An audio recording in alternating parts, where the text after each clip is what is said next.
ना सीधी राम जो बिना, और राम जी चले ना हनुमान के बिना। लक्ष्मण का बचना मुश्किल था, कोट बूटी लाने के काबिल था। लक्ष्मण का बचना मुश्किल था, कोट बूटी लाने के काबिल था। और लक्ष्मण बचे ना। अच्छा देखो, एक गाना भी सीखो, जैसे मैंने विजय गाया कि नहीं गाया? आप लोग गा सकते हो नहीं गा सकते ऐसा? पर देखो ये तो बहनें इधर की जोरदार तरीके से गा रही हैं, और आप लोग कई सारे नहीं गा पा रहे हैं। क्योंकि एक बात पूछूं, आजकल तो श्रद्धेय बाबा रामदेव पूरे देश में कैंप लगा रहे हैं, लगा रहे कि नहीं लगा रहे हैं? लेकिन आज के पहले उनके जितने कैंप लगते थे, दिल्ली में लगे, बंबई में लगे, कलकत्ता में लगे, बड़े बड़े शहरों में लगे कि नहीं लगे? लेकिन किसी छोटे गांव में लगा क्या जाके? अगर आप कल्पना कर लो, अगर बाबा रामदेव के छोटे गांव में जाकर बोले, और जाकर बोले बेटा कम कर लो कोलेस्ट्रोल, तो गांव वाला बोलेगा महाराज जी फिर से बोल। जी गांव में किसी कोलेस्ट्रोल की प्रॉब्लम है क्या? अगर बाबा जी बोलेंगे बेटा पैर की बीमारी ठीक कर ले, गांव वाले बोले कौन सी बीमारी?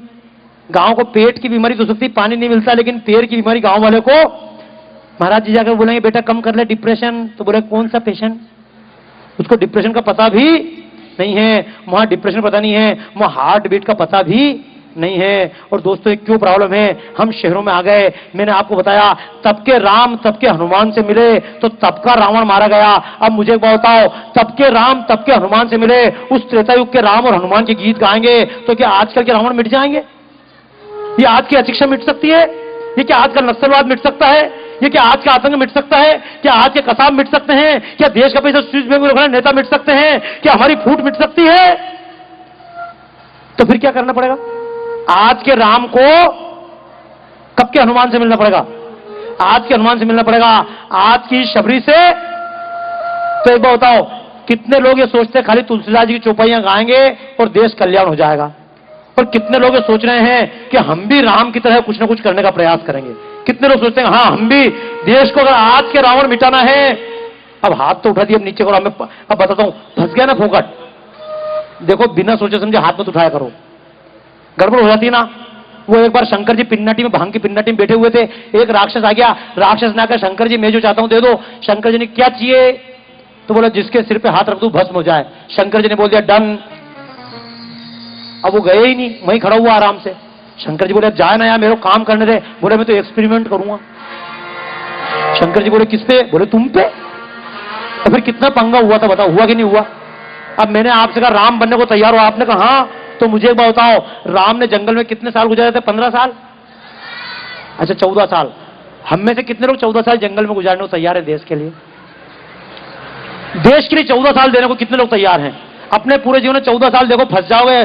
सोच समझ के हाथ उठाना, सोच समझ के फंस जाओगे रे। फिर भी तैयार? चलो हाथ नीचे करो, ठीक है। अच्छा चलो 14 साल के लिए इतने लोग, देश के लिए 14 महीने देने के लिए कितने तैयार है? अपने पूरे जीवन में 14 महीने, पूरे इतना लंबा चौड़ा जीवन है, देश के लिए 14 महीने देना है। बहुत बढ़िया, बहुत बढ़िया। बाकी हाथ नीचे करो। अच्छा वो बताओ, पूरे देश में 14 महीने देना, पूरे जीवन में 14 घंटे देश के लिए देना, कितने लोग तैयार हैं? पूरे जीवन में 14 घंटे। और राम के गीत 14 साल के राम के गीत 14 घंटे के लिए तैयार नहीं। अच्छा देखो मैं बताऊं नीचे गड़बड़ क्या हो रही है। आपको डर क्या लग रहा है? बोले बाबा जी से अगर बोल दिया बाबा जी 14 महीने देश के लिए देना है, तो बाबा जी बोल देंगे चलो गाड़ी में बैठो। तो मैं आपको ले जाने वाला, मैं बहुत स्पष्ट बता दूं आपको, कई बार लोग मेरे से अलग से आके कमरे में मिलते हैं और मैंने सबको अलग से मिलने का मना किया। क्यों? अलग से मेरे पास कई बार लोग आते हैं और आकर बोलते हैं बाबा जी कुछ सेवा। हर जगह होता है, कुछ सेवा कर लो। तो मैंने जी काय के लिए? क्योंकि आप जितने टीवी देखते हो ना, टीवी पे कोई से महात्मा जी कथा करें, कितनी ज्ञान की उपदेश की बातें करेंगे, नीचे एक स्लिप चलेगी बाबा जी की गौशाला के लिए मुक्त हस्त से दान दो।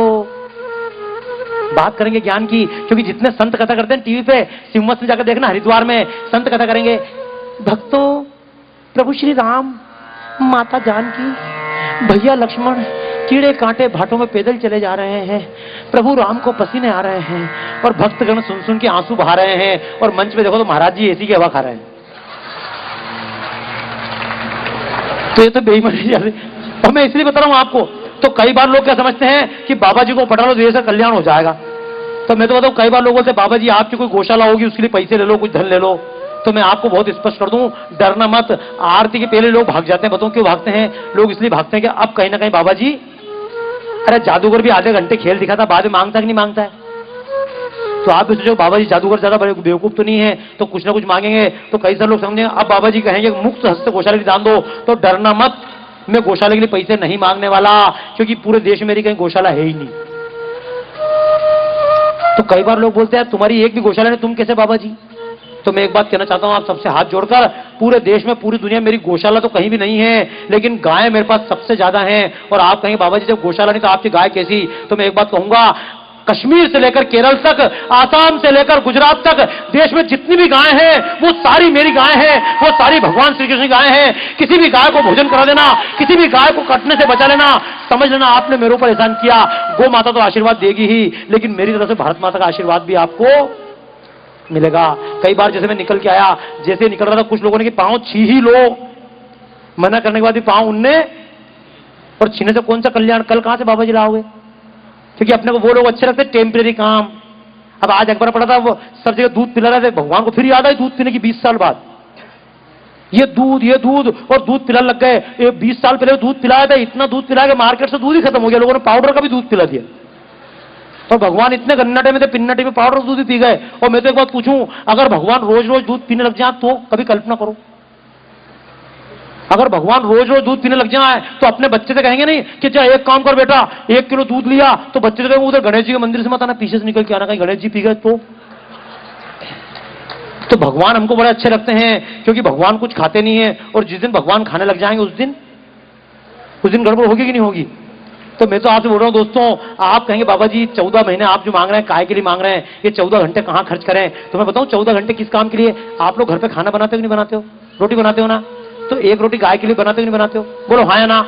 अरे तो एक रोटी बनाने में जितना टाइम लगता है उस टाइम को 14 घंटे में से घटा देना, कोई गलत बात है क्या? कर सकते हो नहीं कर सकते हो? जब अपना घर की सफाई करते हो तो अपने घर के अंदर की सफाई करोगे तो घर के बाहर सड़क की भी सफाई कर देना, और उसमें जो 5 मिनट लगे उसको 14 घंटे में से घटा देना। कोई कठिन काम है क्या? ऐसा काम किसी बुराई तो नहीं लग रही है? कर सकते हो नहीं कर सकते हो?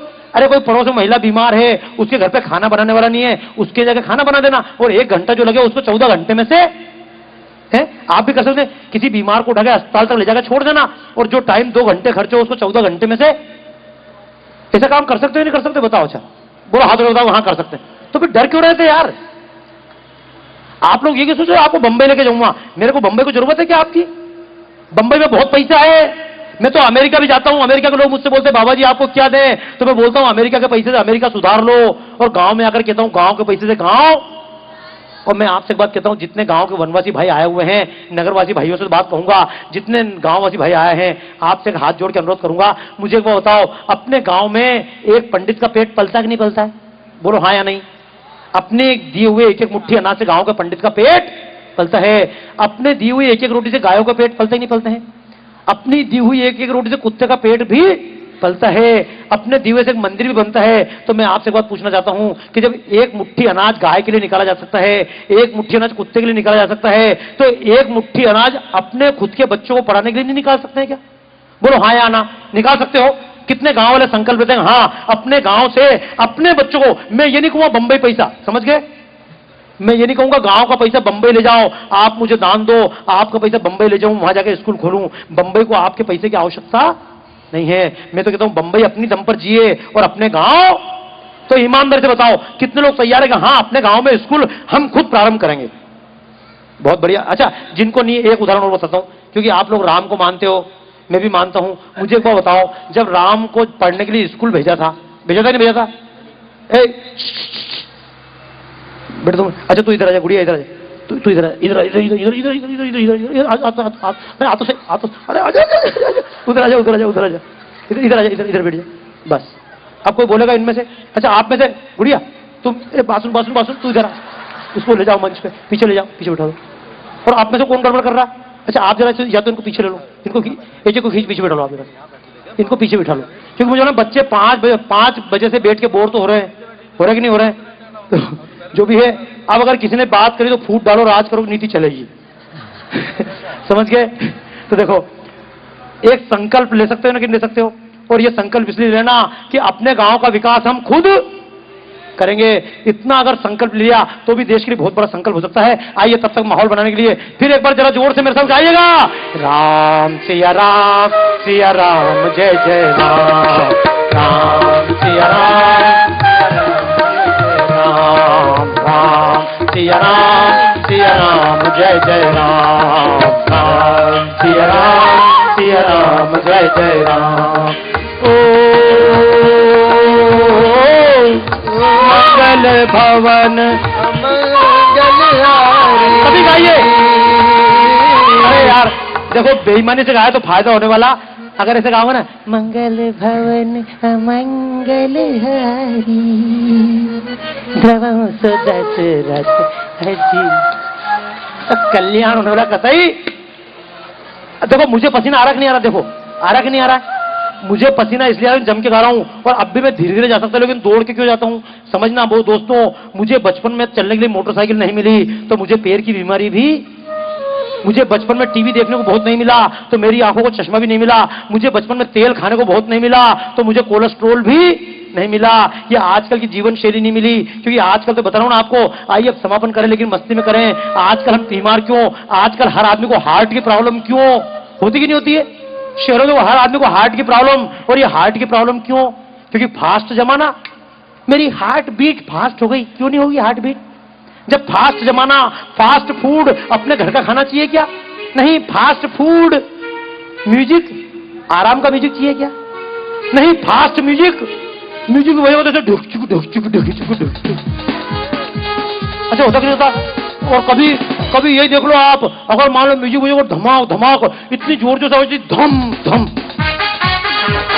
कभी माइकल जैक्सन को सुन लो, कभी दलेर मेहंदी को सुन लो, कभी भले ही इश्क का मंजन सुन लो, म्यूजिक को धक धक, और जब भी जोर जोर से स्पीकर के सामने खड़े हो जाना, स्पीकर के सामने धक धक धक, इतनी जोर जोर धक धक होगा आदमी परेशान।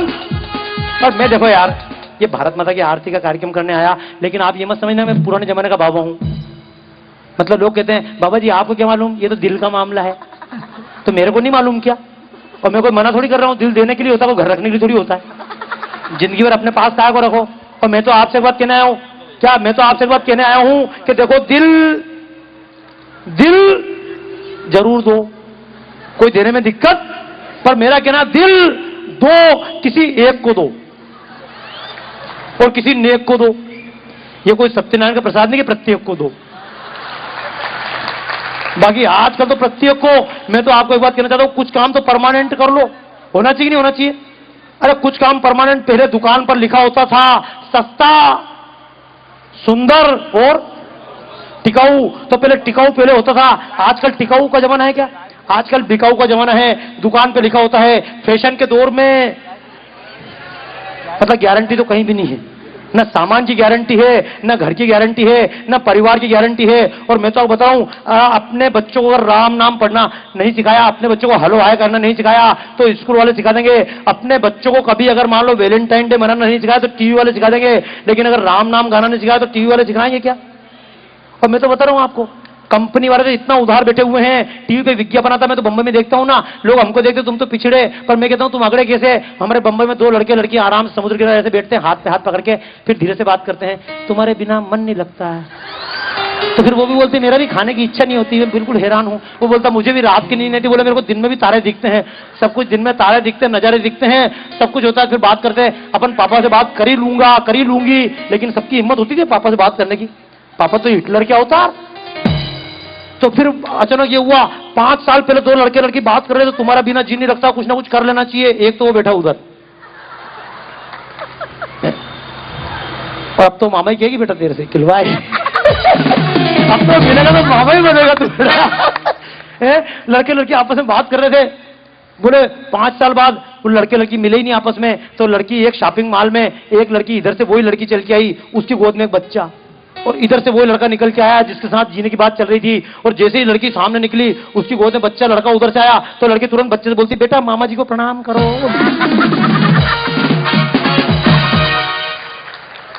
खत्म हो गया ड्रामा, एक झटके में मामा।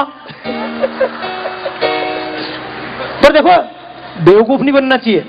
ये मैं गया था आसाम, आसाम एक जगह अरुणाचल प्रदेश, तो ये हमारे जो बैठे बड़े रंगीले आदमी, ये वो एक लड़की दिखी तो उसको देख के बोले कहीं ना कहीं, क्योंकि आसाम अलग शहर है, मजा के एक को देख के बात करते हैं। मेरे से पूछे कहां से शुरू करूं, पूछे ना कहां से शुरू करूं। मेरे पास आया, बोले आप कौन? तो मैंने की गुरु। तो बोले नहीं आप लव गुरु बन जाओ। मैंने की ठीक है। तो बोले कहां से शुरू करूं? मैंने की तुरुरु तुरुरु तुरुरु तुरु, कहीं से भी कर दे शुरू। ये बोले कहां से करूं बात शुरू में जी, कहीं से भी कर दे। तो इसने जाकर धीरे धीरे लड़की को बोला तुम्हारे दांत बिल्कुल अच्छे हैं। तो लड़की ने 32 से निकाल के दे दी, ले जा मेरे को माफ कर, दांत ही ले जा। ये मेरे को बोलता बाबा जी दांत दे दिए। मैंने कि अच्छा तेरे बाल की तारीफ नहीं करी, वो भी नकली थे।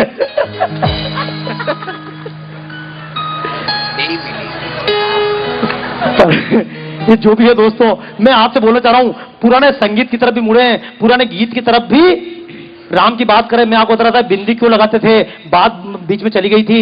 ये बिंदी इसलिए लगाते हैं, जिस स्थान पर बिंदी लगाते हैं लोग कहते हैं आज्ञा चक्र। अगर आज्ञा चक्र समझ में ना आए तो कभी एनाटॉमिक बुक देखना, जिस स्थान पर बिंदी लगाते हैं, this place is related with pituitary gland and pineal gland. जहां पर चोटी रखते हैं पीनियल ग्लैंड से संबंधित स्थान है, जहां बिंदी लगाते हैं ये पिट्यूटरी ग्लैंड संबंधित है। जब इस स्थान पर बिंदी लगाई जाती है तो जब सोचते चिंतन करते हैं, विचार करते हैं, पढ़ते ध्यान करते हैं, उन लोगों के सिर में जब दर्द होने लगता है तो चंदन का तिलक लगाने से अंदर तक शीतलता पहुंचती है। लेकिन असली चंदन का तिलक हो तो अगर आर्टिफिशियल बिंदी लगाई तो फायदा होने वाला नहीं है। महिलाएं सिंदूर भरती हैं, ये महिलाएं सिंदूर क्यों भरती हैं? विधवा सिंदूर क्यों नहीं लगाती? कुंवारी लड़कियां सिंदूर क्यों नहीं लगाती? केवल शादीशुदा महिलाएं सिंदूर लगाती क्यों? जहां पर महिलाएं सिंदूर लगाती है खोपड़ी दिखने में प्लेन होती है लेकिन अखरोट की तरह होती है, और जिस स्थान पर महिलाएं सिंदूर लगाती हैं वो स्थान बर्लिन में जगदीश चंद्र बोस ने प्रयोग किया था। कई वैज्ञानिकों की मान्यता है जहां पर महिलाएं सिंदूर लगाती है इस स्थान का संबंध महिला की फर्टिलिटी से होता है, प्रजनन क्षमता, बच्चे पैदा करने की क्षमता से इस स्थान का संबंध होता है।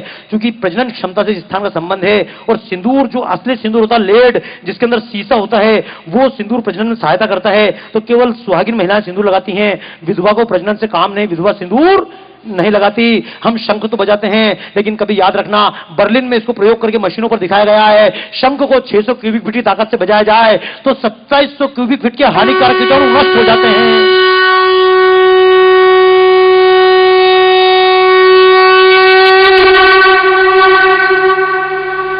परंपराओं को समझे बिना मानेंगे तो कोई अर्थ निकलने वाला नहीं है। कभी मंदिरों में हम जाते हैं और मंदिरों में घंटा होता कि नहीं होता है? हम मंदिर में जल्दी जल्दी गए, घंटा बजाकर भैया बात, हेलो कोई विशेष काम है?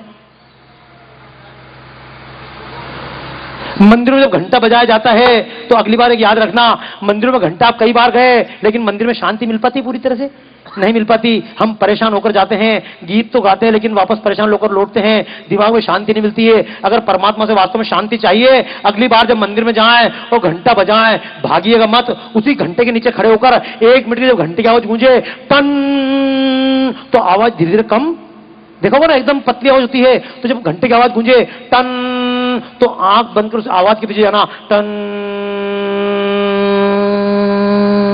आवाज मंदी होती जाएगी। आप आंखें बंद करके देखो, अभी प्रयास करके देखना, आपको यहीं बैठे बैठे लग जाएगा हम मंदिर बैठे हैं, आपको ऐसा नहीं लगेगा प्रोग्राम बैठे हैं। शांति कैसे आती है? धर्म का सही तरीके से पालन करोगे शांति मिलेगी। अगर धर्म का नाटक बनाए तो शांति मिलने वाली नहीं है। अगली बार देखो यहीं प्रयास करो बैठना, और जैसे ही घंटे की आवाज गूंजे तो उसकी आवाज के पीछे पीछे आंख बंद करके जाना, और जब आवाज बिल्कुल बंद हो जाए तब धीरे से आंख खोलकर देखना, बताना शांति मिली या नहीं मिली। ये स्थान मंदिर बना, बिल्कुल तैयार होकर बैठिएगा। जैसे मंदिर हमने घंटा बजाया